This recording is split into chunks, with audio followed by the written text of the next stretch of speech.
Mblidhet Këshilli Bashkiak i Durrësit miratohen një sër çështjesh që kanë lidhje me rindërtimin. Biblioteka e Durrësit e lënë arrest asnjë nga qeveritë vendore nuk ka investuar prej vitesh. Rritja e çmimeve nuk frenon blerjen e apartamenteve në Durrës. Një gol vendos derbin e Durrësit, Teuta kalon në çerkfinale.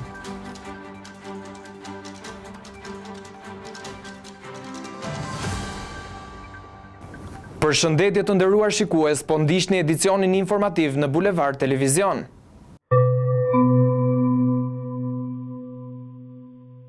Këshilli Bashkiak i Durrësit ka zhvilluar një mbledhje jashtëradhe me fokus procesin e rindërtimit.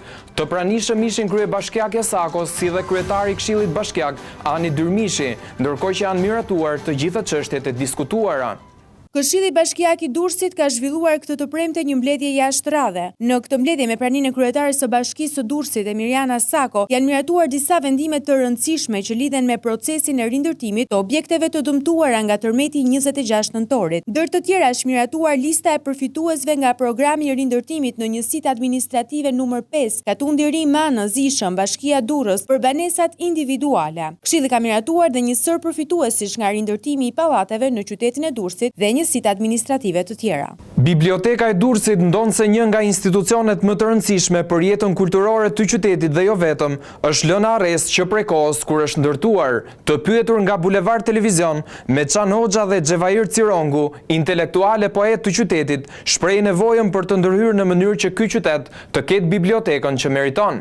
Biblioteka e Durrësit është lënë në arrest që prej kohës kur është ndërtuar. Ndonë se qyteti dytë në vend për nga numri popullsisë që ndër të tjera pret 10 student çdo vit, Durrësit i mungon një bibliotekë e re. Pushtetet vendore në kohë të ndryshme nuk i kanë kushtuar vëmendje këtij institucioni, ndonë se her pas here përmendet si premtim në programet e prezantuara në fushata elektorale. Poetët dhe intelektualët Meçan Hoxha e Xhevair Cirongu në një prononcim për Bulevard Televizion shprehin nevojën për ndërhyrje nga institucionet përgjegjësa. Biblioteka është shtëpia e krijuesve. Atje edhe marrin, ushqehen, armatosen me dije gjitha fushave dhe kontribuojnë, pastaj i arkivojnë atje krijimtarinë e tyre. Kështu bëjmë në bile, i arkivojnë dhuratë, arkivojnë falas. Që të flasësh për bibliotekën e Durrësit vlen shumë për të dëshiruar, sepse duke parë nga kam vështrimi prej 33 vitësh që banoj dhe krijoj e punoj për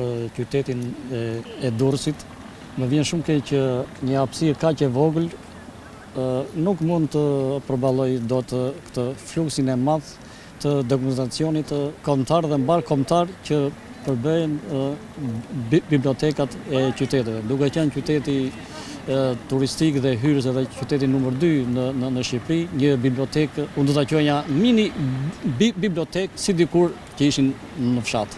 Tërmeti 26 nëntorit ka rritur kërkesat për apartamente në qytetin e Durrësit, ndonë se çmimet sipas ekspertëve vijojnë të jenë në rritje, kështu konfirmojnë për Bulevard Televizion përfaqësues të agjencive imobiliare.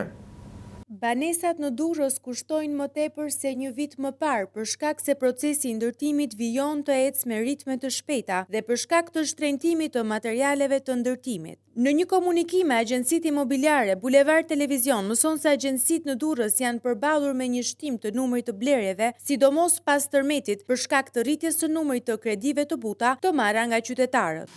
Çmimi i banesave faktikisht është ngritje. Arsyeja, sidomos të Durrës, një nga treguesit kryesor ka qenë tërmeti. Njerëzit morën dhe disa kredit buta. Në këtë moment, ndoshta edhe pak artificialisht, çmimi i banesave u rrit. Gjithmonë ka nevojë për banesa të reja dhe mendoj që ndërtohen pak, sepse edhe vendet kryesore janë pothuajse të mbyllura, të bllokuara, nuk mund ndërtosh më. Tani po hapet, po shtrihet gjërësisht këneta dhe është bërë një investim i mrekullueshëm, faktikisht aty njerëzit mund gjejnë prej e qetësit dhe të jetojnë si qytetarë të vërtet Durrësit. Sa i përket atyre që investojnë më tepër në këto sektor, duket se të rinjt dhe grupmoshat e dyta janë më të prirura të blejnë shtëpi. Në fakt janë dy grupmosha që janë më të interesuar për blerjen, janë të rit, të dashuruarit që kanë nevojë të investojnë për jetën e vet, dhe mosha 40 deri në 50. Nuk them që blejnë pensionistët. Teksa Partia Demokratike kërkon ngritjen e një komisioni hetimor, kryeministri Rama ka mohuar akuzat në drejtim të tij. Rama konfirmon se ka takuar me McGonigal, por jo për t'i vënë në dispozicion dokumente për opozitën. Kryeministri Rama i është përgjigjur akuzave të opozitës për çështjen me McGonigal. Kryeministri pranon se është takuar në zyrën e tij me ish agentin e FBI-t, ku i pranishëm ishte dhe Agroneza. Rama ka mohuar ndër të tjerat i ke dhënë zyrtarit dokumente për financimet ruse në Partinë Demokratike. Sipas kryeministrit, kryefjale e takimit të tyre e çon situata në rajon, influenca ruse dhe lufta kundër korrupsionit. Çështja me McGonigal ka bërë bashk Partinë Demokratike. Deputeti Luan Baçi ka dorëzuar kërkesën e firmosur nga 42 deputet për ngritjen e komisionit hetimor. Partia Demokratike ka depozituar ditën e sotme kërkesën për ngritjen e komisionit hetimor, sa i takon çështjes me McGonigal. Komisioni hetimor do të verifikojë lidhjen mes ish agentit të FBI dhe Edi Ramës pas akuzave të opozitës se kryeministri ka tentuar të dëmtojë opozitën. Kërkesën e ka dorëzuar sot zyrtarisht në kryesinë e kuventit deputeti Boçi dhe deputetja Vokshe. Këto janë sinjale dhe shprehin atë dëshirën politike për të qenë bashkë. Komision i yni do marri të gjitha detajet dhe do kërkoj nga kryeministri të gjitha takimet. Një shtetas 66 vjeçar ka humbur jetën në fshatin Jub të Durrësit, teksa ka humbur kontrollin e motomjetit të cilin drejtonte. Ditën e sotme rreth orës 9 të mëngjesit në fshatin Jub të qytetit të Durrësit, shtetasi Qemal Tabaku, 66 vjeç, duke drejtuar motomjetin, ka humbur kontrollin dhe përpasoj motomjeti ka dalë nga rruga duke i kushtuar jetën. Policia njofton se grupi hetimor vijon punën për përcaktimin e shkakut të aksidentit. Vijon zbatimi i planit operacional të koduar Fijet, i iniciuar nga Drejtoria e Përgjithshme e Policisë së Shtetit në Durrës. Policia njofton se janë çmontuar 7 kamera të vëna në mënyrë të paligjshme me qëllim mbledhjen e informacioneve për qëllime kriminale, si dhe për të monitoruar lëvizjet e policisë. Në vijim të fazës së 4 të operacionit Fijet për çmontimin e kamerave të vendosur në mënyrë të paligjshme në qarkun Durrës, janë identifikuar dhe çmontuar disa kamera në Shëndvlash, e lagja numër 8 të qytetit. Në hetim për ndërhyrje të padrejtë në jetën private, janë vënë 3 shtetas, nga këta 2 shtetas në Xhavzotaj dhe 1 shtetas në lagje numër 8 të qytetit. Strukturat hetimore të Drejtorisë Vendore të Policisë Durrës në bashkëpunim me komisariatet e Policisë Durrës kanë organizuar punën për evidentimin dhe çmontimin e këtyre kamerave, identifikimin e pronarëve të tyre, si dhe për dokumentimin e plot ligjor të qëllimit të përdorimit. Policia e Durrësit ka identifikuar 2 shtetas që kontrabandonin mallra të ndryshëm. Njëri prej tyre është arrestuar, ndërkohë që stetasi tjetër do hetohet në gjendje të lirë. Është finalizuar operacioni policor i koduar shitjet nga Policia e Durrësit. Specialistët për hetimin e krimeve ekonomiko-financiare të Drejtorisë Vendore të Policisë Durrës vjojnë kontrollet në subjekte të ndryshme tregtare në qark me qëllim parandalimin, evidentimin dhe goditjen e krimeve ekonomike. Si rezultat u konstatuan 2 dyqane pronarët e të cilave tregtonin mallra të ndryshme të kontrabanduara. Është arrestuar në flagrancë një shtetas 44 vjeç banues në Durrës dhe e ka nisur procedimin në gjendje të lirë për një shtetas tjetër me iniciale ES 36 vjeç. Bordi i Transparencës është mbledhur sërish për të ndryshuar çmimet e karburanteve në Shqipëri. Kronika në vijim ju informon me çmimet e reja. Bordi i Transparencës ka publikuar çmimet e reja të karburanteve, ku vjet re ulja e çmimit të naftës me 5 lek, konkretisht nga 197 lek për litër që ishte, nafta do të shitet me 192 lek për litër, ndërkohë benzina ka pësuar ulje çmimi me vetëm 2 lek, pra nga 189 lek që ishte, do shitet me 187 lek për litër. Sa i takon çmimit të gazit, që ka qenë shumë kohë i pandryshuar, nga sot do të shitet 2 lek më shumë.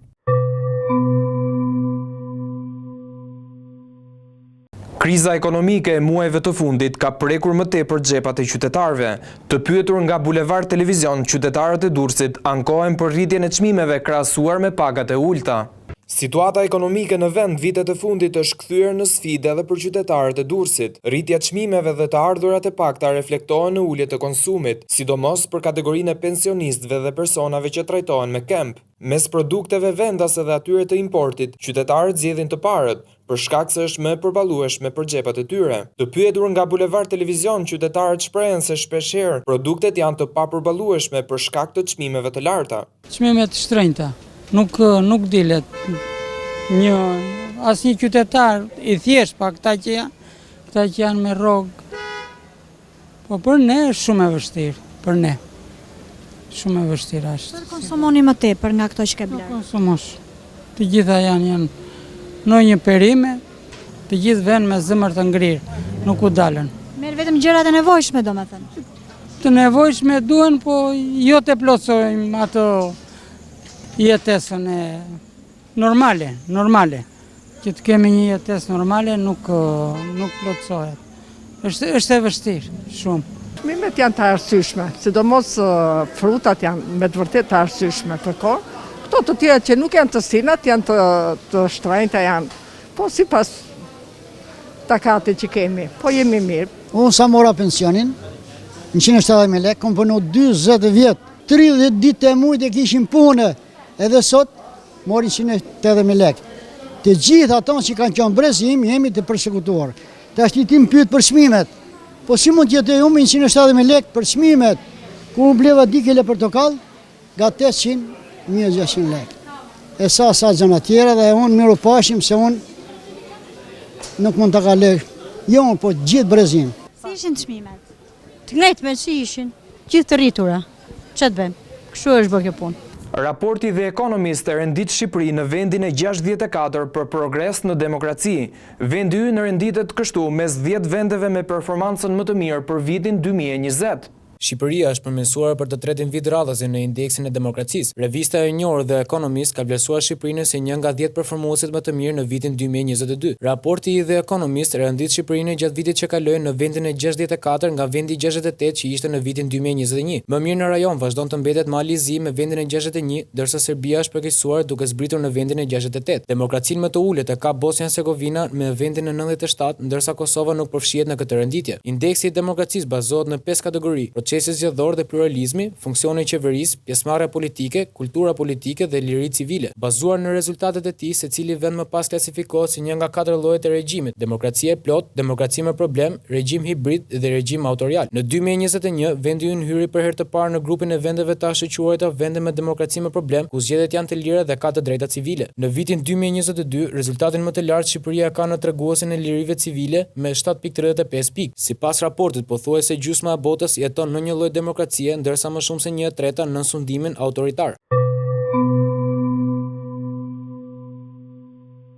Është ulur me disa muaj dënimi për 2 ish luftëtarët e UÇK-s, Hysni Gucatit dhe Nasim Haradinajt, nga gjykata e apelit në Hag. Gjykata e apelit në Hag ka vendosur të ulë dënimin e ish luftëtarëve të UÇK-s, Hysni Gucatit dhe Nasim Haradinajt me 3 muaj. 2 ish luftëtarët e UÇK-s do të shndrojnë në burg 4 vite e 3 muaj, ndërkohë që do t'u llogaritet koha e kaluar në paraburgim. Kryetari e trupit gjykues të apelit ka deklaruar se pothuajse në të gjitha arsyetimet e shkallës së parë të gjykatës ka pasur argumente që kanë rrëzuar ankesat e avokatëve të Hysni Gucatit dhe Nasim Haradinajt. Shtetet e Bashkuara të Amerikës po gjurmojnë një balone që është parë duke fluturuar mbi disa vende ditët e fundit. Ekspertët deklarojnë se po punohet intensivisht për të mbrojtur informacionin nga kërcënimet e inteligjencës së huaj. Shtetet e Bashkuara po gjurmojnë një balon të dyshuar kineze të vëzhgimit që është parë duke fluturuar mbi vende të ndjeshme ditët e fundit. Zyrtarët e mbrojtjes thanë se ishin të bindur që ka balonin përket Kinës dhe së fundmi është parë duke fluturuar mbi shtetin perëndimor të Montanës. Kanadaja tha të premten se po monitoronte një incident të dytë të mundshëm që përfshin një balon vëzhgimi. Në deklaratë thuhet se po punohet ngushtë me SBA-n për të mbrojtur informacionin nga kërcënimet e inteligjencës së huaj. Objekti fluturoi mbi ishut e Alaskës dhe përmes Kanadas. Një zyrtar i mbrojtjes tha se qeveria përgatiti avion luftarak në rast se shtëpia e bardhë udhëronte rrëzimin e këtij objekti. Zyrtari i mbrojtjes tha se nuk kishte asnjë kërcënim të inteligjencës amerikane, sepse zyrtarët amerikanë e dinë saktësisht se ku është dhe ku po kalon kjo balon. Ai gjithashtu shtoi se nuk kishte asnjë kërcënim për aviacionin civil, pasi balona ishte në një mënyrë të konsiderueshme mbi lartësinë e përdorur nga linjat ajrore komerciale. Estonia dhe Letonia janë drejt ndërprerjes së marrëdhënieve diplomatike me Rusinë. Prej kohësh vendet baltike kanë kërkuar sanksione më të ashpra për Rusinë për shkak të agresionit në Ukrainë. Shtetet anëtare të NATO-s dhe Bashkimit Evropian, Estonia dhe Letonia kanë kërkuar largimin e ambasadorëve rus pas njoftimit të Rusisë për ndërprerje të marrëdhënieve diplomatike me Estoninë. Ministria e Jashtme ruse ka kërkuar ambasadorit të Estonisë të largohet nga territori muajin e ardhshëm. Në të njëjtën mënyrë u përgjigj dhe Estonia, e cila kërkoi largimin e të deleguarit rus brenda datës 7 shkurt. Vendet baltike kanë kërkuar prej kohësh sanksione më të ashpra për Rusinë dhe mbështetje të shtuar për Ukrainën. Një gol i Ildi Grudos rezultoi vendimtar në derbin e Durrësit që u luajt mes Teutos dhe Erzenit mbrëmjen e kësaj të premte. Djemtë e Detit arritën të kualifikohen në çerek finale.